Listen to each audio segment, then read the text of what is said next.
lot of fun. You can use this at parties. It's really good.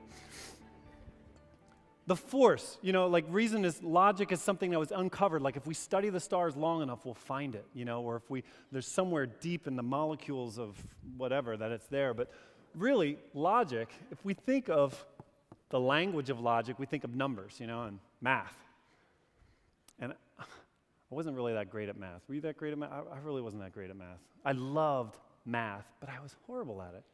Especially geometry. Like I was inventing proofs. I was like, yeah, and this is to that, and that is, and I remember Mrs. Seditis just looking at me going, John, stop. What are you doing? Because I thought I had it all figured out. But when I think of numbers, where do our numbers come from? When we think of numbers, we almost instinctively, in the back of our heads, we think, well, it probably came from on high somewhere. But no, it didn't. In fact, numbers came from the fact that we have 10 fingers. We call it the decimal system, 10. We say it's base 10, 10 fingers. If we had 12 fingers, we'd have a different math. It's true. The patterns would still be the same, but that's all it is. All it is, math is just observing patterns. And we call it digits, right? A digit, if you look it up, what does it mean? Finger. So digits, numbers, they're just made up because someone long ago used the God-given talent of reason to say, oh, okay, well, let's 1, 2, 3, 4, 5, 6, 7, 8, 9, 10, okay? And let's build on that. So we start to say, that's interesting. That was kind of created. That wasn't something that came from on high. And, when you think of math and you think of all the processes that math uses and measurements and things like that, even something simple like a meter. Where does a meter come from? Probably a stride. That's about a meter. So next time, you think, well, the sun's 93 million miles away. It's probably like a couple quadrillion footsteps away. That's all it is. So when we start to break it down and say, wait a second, reason is just a bunch of stories we made up. We think through, like, what is a liter? A liter is like something that we use for volume measurement. And it's funny how a liter is about the same measurement as a wine bottle. And it comes from the same region of the world that made wine bottles. See, it always comes back to the French. All the time. Isn't that fascinating, though? Do you ever think of it like that? These are just a few of the things. We can go on for hours this way, but we won't. But if you think of, why do we call a heart a ticker? Where do you think time came from? Time, a second, probably came from the span of a heartbeat. So I know I'm messing with you right now, right? You're going, whoa, wait a second. That you're saying all this stuff was made up? Yeah. You know why? Because it's human wisdom. It's human wisdom. Reason didn't fall out of the sky. Logic did not come to us from aliens. It's not the Force. It's not Mr. Spock relaying something to us. Reason was invented. It was made up. And you know what the real limit of reason is this. If this gives us a lot of whys, this only gives us whats. It only answers what is there. That is the benefit of reason. And obviously reason, there's amazing things. We can develop all kinds of things from using human reason. But really, when it all comes down to it, human reason only tells us what's there. It never tells us why it's there. So, let's say you're in your mid-20s, young female who's got a fiancé. And this fiancé is a very caring, sensitive, broad-shouldered type person. And so you got this little vase there, and you got the flower sticking out of it, and you come home, and you're like, oh, look at this. Someone delivered flowers. Now, why is that flower there? There's no note. Why is it there? So in comes the scientist, with his big lab coat and glasses and pocket protector and all that kind of stuff. And he says, well, I can tell you exactly why that flower is there. That flower is there because a seed was put in the ground, and it was watered. And when it was watered, the seed coat got soft. And when the seed coat got soft, inside there was a tiny radical, which is kind of like a foot-like device that comes out and anchors into the soil so that it can draw up nutrients from the soil so it can power up the rest of the plant that will break through the surface and will eventually reach the sun, where all of a sudden through the process of photosynthesis, you can put chloroplasts and there's xylem and phloem and eventually it goes to pistils and stamens. He can go on forever that way, right? Congratulations. You've told me everything of what, but you didn't answer why. Because the young lady's still there. Yeah, but why is it there? And now think about this for a minute. You know what's really crazy? The most leading scientists in the world, they have no idea why there are flowers. Oh yeah, they could tell you everything about the ecology of flowers and all that kind of stuff, but they have no idea why they exist. In order for that to happen, you got to have the fiancé. He calls up and says, "Hey, baby, I just love you so much, so I sent you flowers." That's the why. The why comes to us not through science. The what comes to us through science. It's the why that we're looking for. So I thought, as we kind of look through all of this, it's interesting that reason gives us all kinds of facts. It has all kinds of proofs, but no answers. No answers that we're really looking for. And over here, what does faith give us? Faith gives us all kinds of answers, but no proof. Isn't that interesting? Because faith is always going to be telling us why, but no proof. And reason is always going to be telling us what, but give us no answers. And so, if you had this idea before of like reasons over here, and well, actually, intellectually, they're on the exact same ground. Why? Think about this for a second. If you've got reason and faith, you've got one over here that's crazy, and we all agree. And even the scriptures themselves say, yeah, it's crazy. We admit it. It's nuts.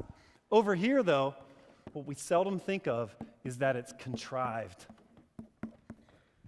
It's made up.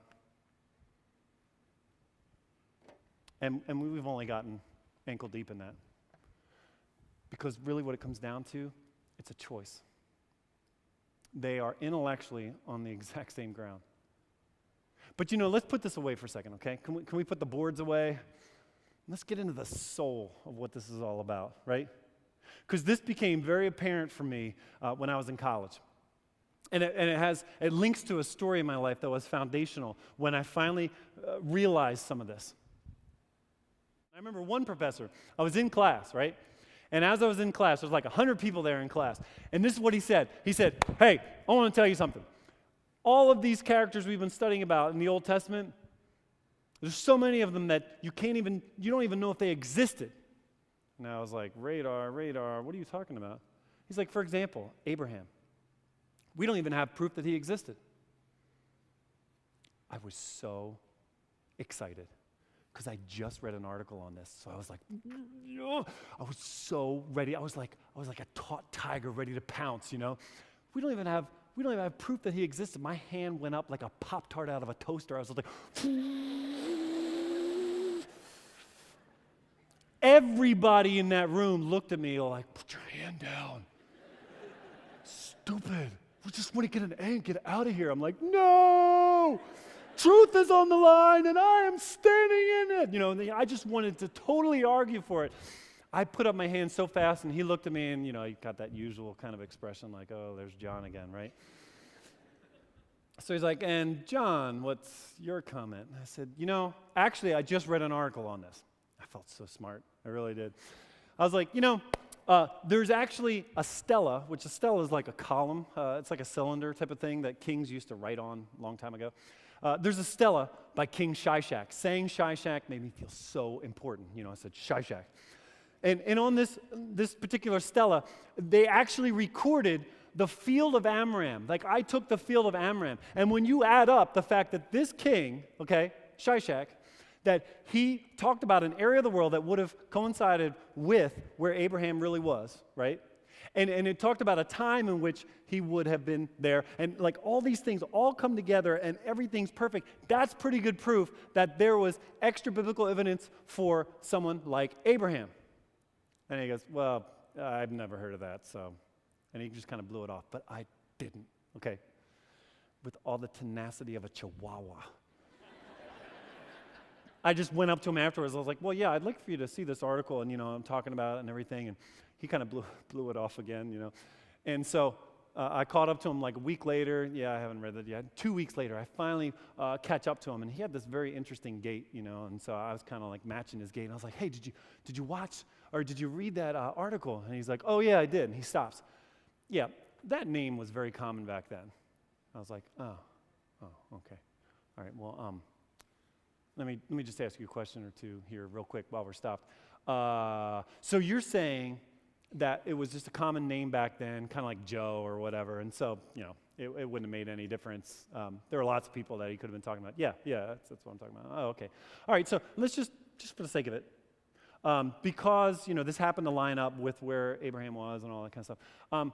What if we did excavation on Beaver Stadium, right outside Penn State, 3,000 years from now, and we excavated like a piece of paper that said, and here on this day we commemorate Joe of the mighty fighting lions, and we found it in the stadium.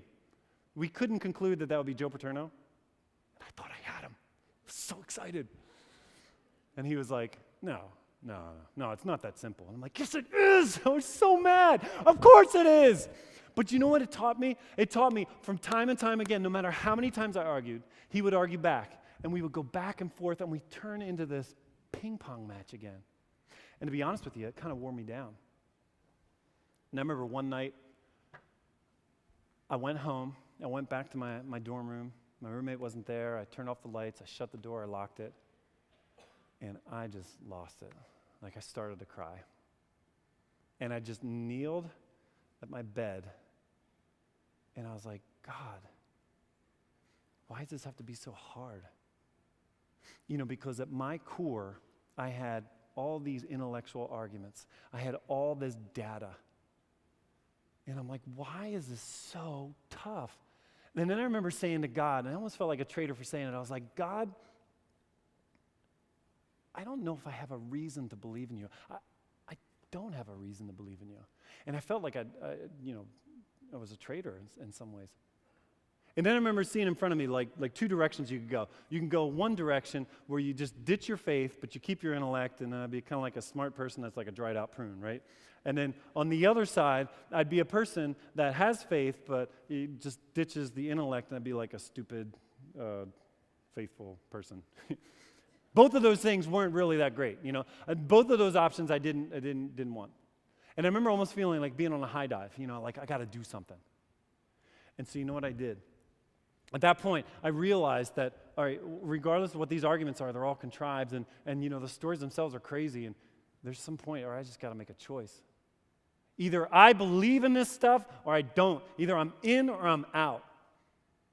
And it's almost like God put me in this dark room, shut out everything, and I have no other props to keep up my faith, and He just want to know, do you believe in me? Do you believe? And at that moment, I was like, God, couldn't you just say something? Like, wouldn't that be the perfect moment for, John, it's okay. I even remember saying, God, I won't tell anyone. Just tell me something, Nothing. And so at that moment, I remember going, God, I choose to believe in you, even if I don't have a reason to. And I'm telling you, we talked about this a couple weeks ago, how God gives you those nudges, where you feel like impressions. I felt this warm hand on my shoulder. And I felt this like this whisper, where I felt like God was saying, there, now we can start. Now we can begin. And it's almost like God pulled out of the center of me all these reasonable, logical, kind of arrogant arguments, and He replaced it with a decision, a core that says, I am going to follow you. I choose to believe in you, even if it seems crazy. I choose you. I believe in you. Because I think that's what faith really is. I don't think that Jesus made up faith just to see if we would believe something before it happened. I think that's the nature of faith, is that in order for us to fully realize that we can't dip our foot in, we can't be like, well, I'm going to look from the outside and see how all this seems and see how it all goes. And Because when we're on the outside of faith and we look at it and we observe it, it's all nuts. But there's something about stepping into it with both feet and saying, I'm in. All of a sudden, everything lines up, and it makes total sense. It's circular logic. Circular logic, as you know, in reason, is a fallacy. It's ridiculous, but it's true. And so that's why I think for many of us, and I know there are many of us here tonight, we've got these kind of private doubts. We're not really sure about stuff. And even talking about some of this stuff tonight maybe has made you go, maybe I have been putting too much emphasis on what I can think and reason and logic and whatever. But really what it all comes down to, there needs to be a point in time where you just say, I believe in you, Jesus. I don't care what anyone says. I don't care what anyone does. I don't care how they address me or whether they think I'm zany, crazy, nuts, whatever. I believe in you. My stock's with you. I got both feet in faith. Let's pray.